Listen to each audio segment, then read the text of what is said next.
The Mets' terrible slide continues as they lose 2 out of 3 to the awful Braves.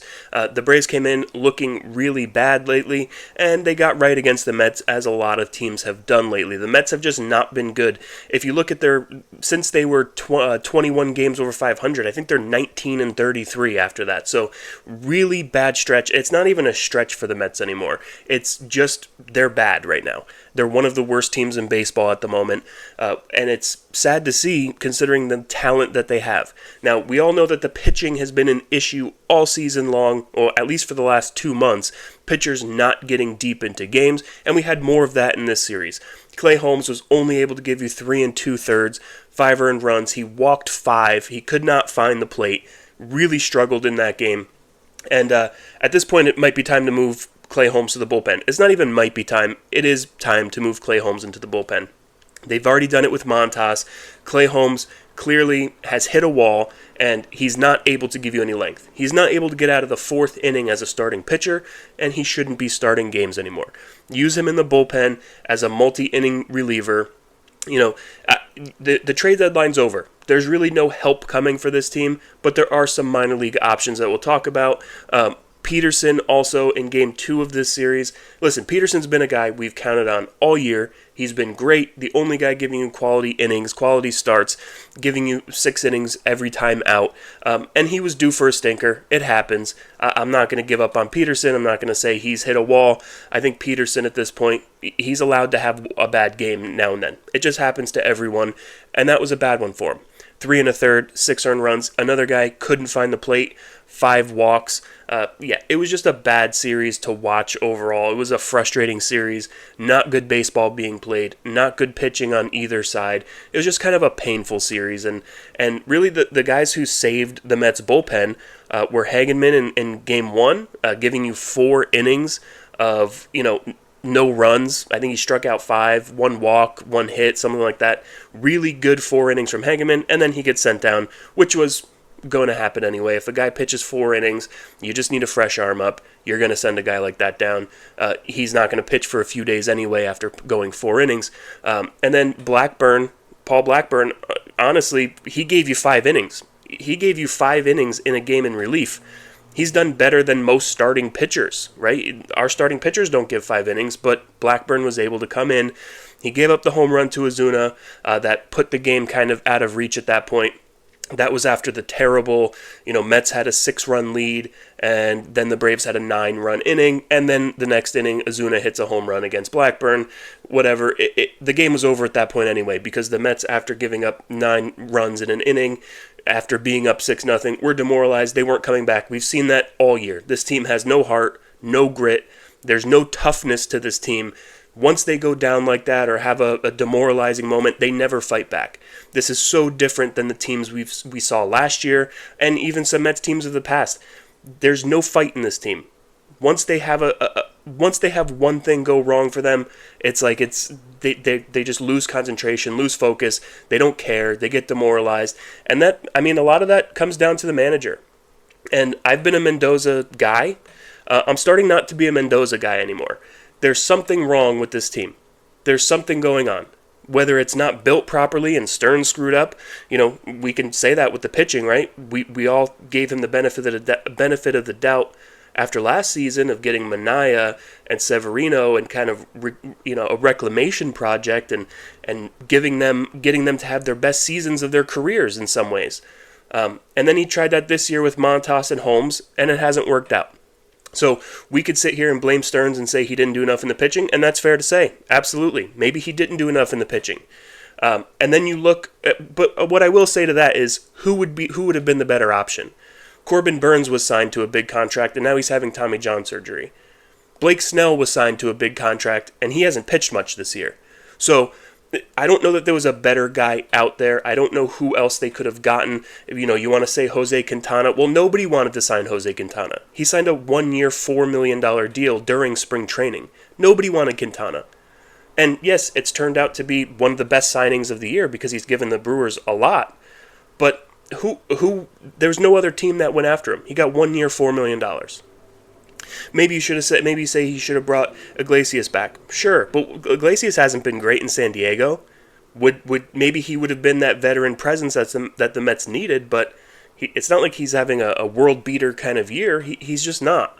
So I don't really necessarily put the hate on Stearns, although he should get some of it. He should get some of the lack of credit, if you will, for not doing enough in the pitching rotation. But he went out during the trade deadline and he gets Ryan Helsley and he gets Taylor Rogers, and he builds a bullpen. And for most of the time since the trade deadline, you haven't been able to use those guys because the Mets haven't had a lead late. But then last night was the worst loss of all to me because you have a lead going into the 8th inning, and it's perfectly set up. Helsley to Diaz, close out the game. You shouldn't lose a game that you're winning in the 8th inning with the bullpen that they've built. And Helsley comes out and gives up 2 runs and blows the game. And, it's just one of those things where last night wouldn't have been that bad of a loss if they weren't playing so badly right now. That's a normal loss. Last night's a normal loss. You go into the 8th inning, your 8th inning guy gives up 2 runs, it can happen. And it wouldn't have been so bad if they won the first 2 games. Or if they hadn't lost 12 of their last 14, or whatever the number is, or 9 out of their last 10. It wouldn't have been that bad of a loss. It would have been a frustrating loss, but you could have chalked it up to how the reliever had a bad day. But because everything is snowballing and spiraling at this point, it's a terrible loss. And you shouldn't lose those games. We expected to have a rock-solid bullpen, and Helsley's been a big disappointment. So overall, yes, I think Stearns does take some of the blame here. Absolutely, he has to. But Mendoza's decision-making hasn't been very good. Taking Senga out at 5 2/3 innings pitched last night, to me, I didn't look at that as a bad decision at the time. At 93 pitches, it seemed like he was getting close to done, but I think it would have been a mental boost for the team. It would have given them something to have their pitcher go 6 innings when they haven't done that other than David Peterson in all season long. They needed someone to give them some length. Senga was at 5 2/3 with 93 pitches. Try to let him get the last out. But that's a little bit of revisionist history because at the time I didn't think it was a bad move, but thinking about it later on, I think it would have helped the team's morale to have a pitcher go 6 innings. And maybe it would have made them the pitching finally did their part. Maybe it would have sparked the offense a little bit. I don't know. It's all just talk. Who knows what would have actually happened? We'll never know. But I would have liked to see him try to get that last out at 93 pitches. If he wasn't going to do it last night, then when's he going to do it? Let him try to get to 100 pitches. Anyway, that's the pitching side. The pitching was bad in this series, other than Senga, who gives you 5 2/3, 7 strikeouts. I think he had 1 walk, a couple hits. He pitched well. But what I did see in this series was some positives, and that's from the offense. They were able to score 22 runs in this game, or in this series, and it seems like maybe Alonso and Lindor and maybe even Nimmo are starting to break out. In this series, Nimmo was 4 for 12 with a home run, a double, 4 RBIs. Lindor was 6 for 11, a home run, a double, and an RBI. And Alonso was 7 for 13, 2 home runs, a double, and 5 RBIs. So those 3 guys seem like they're breaking out. And if that's the case, if they can get any pitching whatsoever, if those 3 guys get hot, they can carry the team offensively. If they can score 5 or 6 runs just off the backs of those guys every game for the next 10 days, and they get their pitchers to even pitch decently, even pitch average, then they should win a lot of games.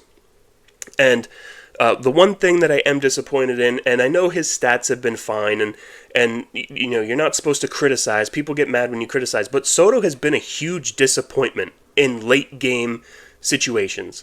In situations where he needs a big hit, he just hasn't gotten it. He's the solo home run guy. Yes, he has 29 home runs. He hasn't hit a 3-run home run yet.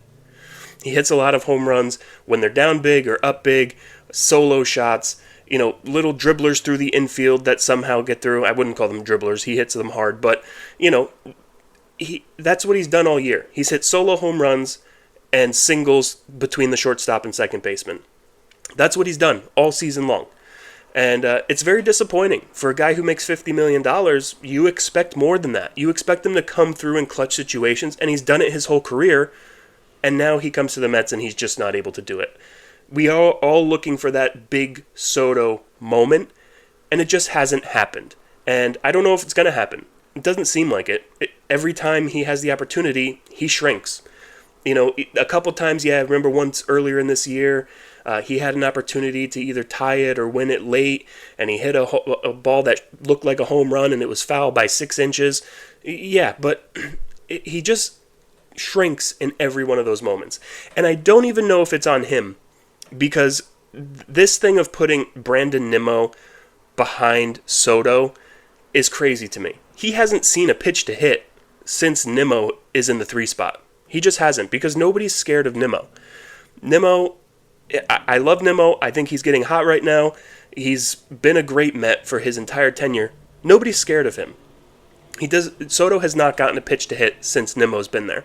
And I think in those late game situations, Soto's trying to do too much. He doesn't want to take a walk there. And that might be because he doesn't trust Nimmo behind him, or he doesn't trust whoever's behind him to get the job done. He's kind of wanting to be the hero at this point, and I think it's affecting him. He's fine taking his walk in the first inning or in the 4th inning, but he doesn't want to take a walk in those big situations. He wants to swing the bat, and he starts swinging at bad pitches. I get it. You need to put someone better behind him. Pete needs to hit behind Soto. That's the way it needs to work out, because there's nobody else in this lineup that would put any fear into you other than Soto and Alonso. Lindor's a good hitter. Nimmo's a good hitter.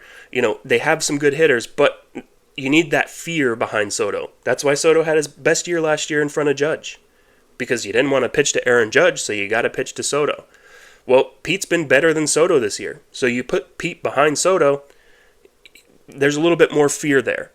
And not to say that he's going to come through every time with Pete behind him, but at least it puts that idea in the pitcher's head that if you don't get Soto out here, you have to face Pete. They don't care about facing Nimmo. So that's one thing. I hate the construction of this lineup with Nimmo hitting third. Nimmo should either hit first or he should hit 6th or 7th. He should not be in the middle of the order. He just shouldn't. He's not that type of guy. Not anymore. But yeah, so I think there are some good signs for the offense. Being 8 for 18 with runners in scoring position, scoring 22 runs over 3 games. Listen, I'm trying to find the positives here. The Mets are clearly... I know the title of this video or the thumbnail of this video says, are the Mets at rock bottom, basically. I don't think they are, because it could get a lot worse, but I think they might be turning a corner a little bit. I think they might be kind of steering that ship a little bit towards the good direction. Now, I say that a lot. I think that a lot. Maybe I'm a little bit overly positive, but it seems like that to me. It seems like maybe that tanker is starting to turn. And it takes a while to do that. But the offense was pretty decent in this series. Now, the Mets now welcome in another really hot team in the Seattle Mariners. The Mariners are 67-55. They're second place in the NL West. They're 8-2 in their last 10, but the last 2 they did lose. They've been the hottest team in baseball since, other than the Brewers, since the trading deadline. Led by Cal Raleigh, the home run leader in Major Leagues, 45 home runs, 98 RBIs. He's tied with Pete Alonso for the Major League RBI lead. You have Julio Rodriguez, 24 home runs, 67 RBIs. Randy Arozarena is having a good year, 23 home runs, 58 RBIs. A big disappointment has been Suarez since he's gotten traded to the Mariners at the deadline. In 13 games, he's 6 for 48 with a home run and 5 RBIs. That was the easiest regression to see. You knew Suarez was not going to have the type of season that he had in the first half. He was bound to regress. He's not that great of a player. He's a good player. He's not a great player, and he was performing like a great player. But the Mariners, what they do have, while being a very good offense, which they weren't supposed to be coming into the season, you're having huge years from, Cal Raleigh. Julio Rodriguez has been decent. Randy Arozarena's had a good year. But this team wasn't expected to be very good offensively. What they do have is great pitching. They have a 3.78 team ERA, and the Mets face 3 of their best pitchers this weekend. Now, they don't really have a bad starting pitcher. Their starting pitching is great, but they face Luis Castillo, who honestly looked like he might have been traded in the offseason. I made videos about how the Mets should trade for Luis Castillo. He's a true, top of the rotation kind of guy, gives you innings, definitely is a really good starting pitcher. He's 8-6 with a 3.19 ERA. He's got 120 strikeouts and 37 walks over 138 innings pitched with a 1.19 whip. So he's having a really good season. Then in game 2, you have Brian Wu. He's been their best starting pitcher, 10-6, 3.08 ERA, 145 strikeouts and 26 walks in 146 innings. He's also got a whip under 1, so he does not give up base runners. He's not a guy who puts people on base. You can see only 26 walks in 146 innings pitched. He doesn't give up base runners. And then George Kirby in Game 3. He was a guy who's a big prospect, maybe hasn't been quite as good this year. He had some injuries. He's only pitched 85 innings. He's got a 3.7 ERA with 90 strikeouts and 20 walks in those 85 innings. Also a guy with a 1.07 whip, so he does not give up base runners. He doesn't put guys on base. He doesn't walk a lot. He doesn't give up a lot of hits.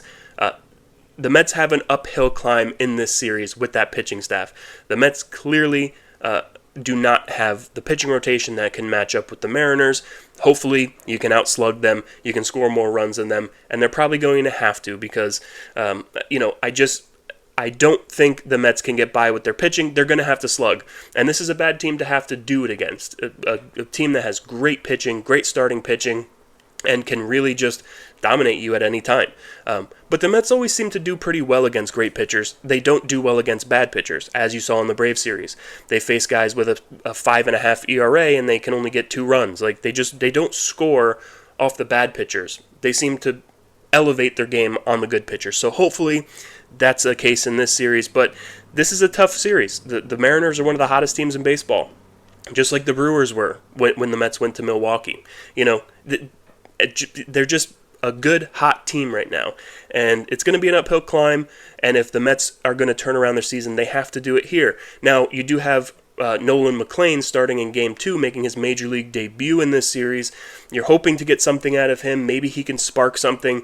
He's not a savior, though. And what I think people need to be careful about is there's really no help coming at this point. The trade deadline's over. You're not getting anyone else. What you have is what you have. So you're hoping that Nolan McLean can come up and give you 5 innings, of solid starting pitching, but you don't know what he's going to give you. He's making his Major League debut. He could be great. He could be terrible. We don't know. He could be somewhere in the middle, and hey, that would be fine. But we need to not think of McLean as a savior here. Maybe he gives you 4, maybe 5 innings, and then you use Montas, as a couple innings as backup for him, or Blackburn as a couple innings of backup for him. That's what it's going to be with him. These pitchers, minor league pitchers, are not stretched out.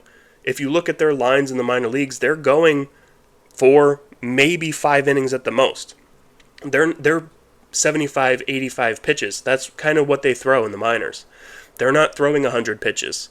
So that's what you're going to expect. So you're probably only getting 4 at the most 5 innings out of these guys, maybe even 3. So I don't think McLean is going to have a huge impact unless he just comes up and blows everyone away and just looks like a great pitcher right off the bat. We've seen that before in the past too, but I think the Mets are also going to be very careful with pitch limits and innings limits, and they're not going to make these guys go crazy. They're just not. And if that hurts them in the long run, or if that hurts them in the short term to help in the long run, that's what they're going to do. Because that's what this organization is doing right now. They're not going to risk the future for making a guy go out there and throw 110 pitches when he's never done that. They're just not going to do that. So he's not a savior, but hopefully he can provide some stability or some innings. Maybe we'll see some flashes of dominance. That would be great, but I'm not expecting a whole lot from Nolan McLean. Now, what I think the Mets need to do, because like I said, there's no help coming. This team is what it is. But what I think they need to do at this point is move Clay Holmes into the bullpen. I've said it before. Everybody's been saying it. Have him go to the bullpen. He can be a 2 or 3 inning pitcher, kind of like the role. I see him in a role like Kranick had earlier in this season, where he can go 2, maybe 3 innings, even in late high leverage type situations. Kranick was coming in the 6th inning, and he was going, or in the 5th inning, giving you the last 2 outs of the 5th, going the 6th and the 7th sometimes. Clay Holmes can be that guy. And if you put him in the bullpen, he can go. He doesn't have to kind of hold back. He knows he's only in there for a couple of innings. And he can really throw his best stuff. And I think as a starter, he hasn't been able to do that. And he's clearly hit a wall. So moving him into the bullpen would be great. And then I think you would call up Brandon Sproat. I know he wasn't great in his last start in AAA. He's been very up and down, more up than down recently. But he's another guy who's ready to come up. So you put up Sproat, you bring him up, and you have Sproat and McLain in the rotation. You see what you have with those guys. You see if they're going to be part of the rotation next year. I don't see Frankie Montas being here. Either he's going to pick up his option and the Mets will DFA him, or he's going to opt out because the Mets are going to say, well, we see you as a reliever now, and you want to be a starter. He might opt out. I don't see that happening. I don't see him giving up $17 million, but maybe it happens. He wants to be a starter. Maybe he'll take less money to start somewhere else. I don't know. We'll see what happens with that, but you have to see what you have with these guys, especially with this season slipping away. I don't watch these games anymore expecting anything good to happen. I just don't. I turn on the game knowing that they're going to blow it. I don't even really watch it fully. I watch it with one eye and another eye on my phone or doing something else because you just know it's going to happen at any moment. The starter's going to implode. The offense is going to go lifeless. It's just, there's nothing to this team right now. Like I said before, no grit, no heart, nothing. So I think that's a potential fix is calling up Sproat, move Clay Holmes back to the bullpen. I think that's something you have to try at this point, and I think they're close to trying that. If Clay Holmes, I think he pitches on Sunday, if he goes out and has another terrible start where he can't get out of the fourth inning, can't get out of the fifth inning, I think that's going to happen because I think at this point they're going to understand that he has now hit a wall. He cannot be a starting pitcher. He's not going to be usable in the playoffs if you can even get there. And there's just no point of having him in the starting rotation if he's going to be that. And you can now piggyback him with Sproat. So you call up Sproat, you have him go 3-4 innings, and then you get Holmes for 2 or 3 innings. And I think that's a much better decision than trying to go have Clay Holmes go out there and be piggybacked by Paul Blackburn. It's not going to work out because eventually Paul Blackburn's going to do what he always does and give up a lot of runs, and Clay Holmes isn't going to be able to get out of the fourth inning, and it's just going to continue to be this issue. So not much you can do, but I think calling up the kids could provide a spark, could provide some energy. Offensively, I think they're starting to hit their stride a little bit. I think Mullins has been a big upgrade offensively in center field, obviously over Taylor. He's a much better hitter than Taylor is. He has a home run. He's gotten a couple hits. He's a little more dynamic offensively than Taylor. Alvarez is starting to hit. I think he's hitting 300 since he got called back up. He's hit a couple home runs as of late. He had a 2 home run game, so he's starting to hit his stride a little bit.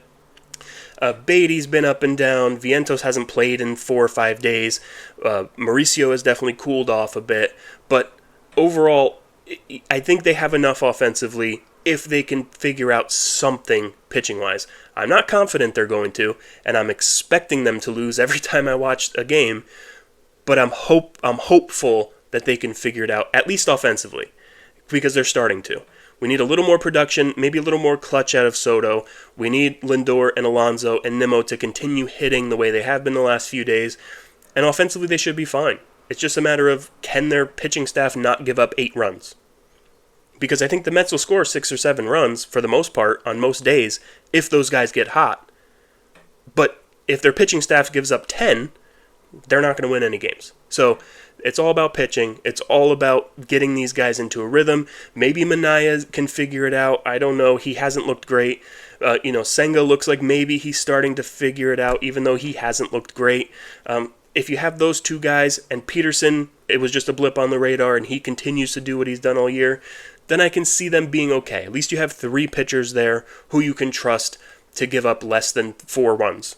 That's all I'm asking for. Go 5 innings and give up 3 runs. I'm happy with that because this offense should be able to do more than that. And that's really all I got. I'm not done with this team. I don't think that they're, I don't think it's impossible at this point for them to make a run, but I'm starting to lose faith in it, and I'm starting to think that it's more of a long shot, and I'm hoping for something that I'm never going to see. So right now, I'm just going to try to enjoy as much of the season as possible, not worry about, if they're going to make the playoffs or if they're going to hit or if they're going to be able to pitch. I'm just gonna sit back and watch and see what happens and hope. That's all I can do at this point. I'm not gonna get mad. I'm not gonna yell and scream. I'm just going to hope that they figure it out. And if they don't, there's gonna be big changes. And if they do, hey, we'll be happily surprised. But yeah, if you're still here, you like this type of content, please subscribe, hit the like, and comment what you think is going to happen the rest of the season. Do you think they're going to figure it out? Do you think the season's over? Do you think they're about to get passed by the Reds, which it seems like they might be? I want to know what you think. And until next time, let's go Mets.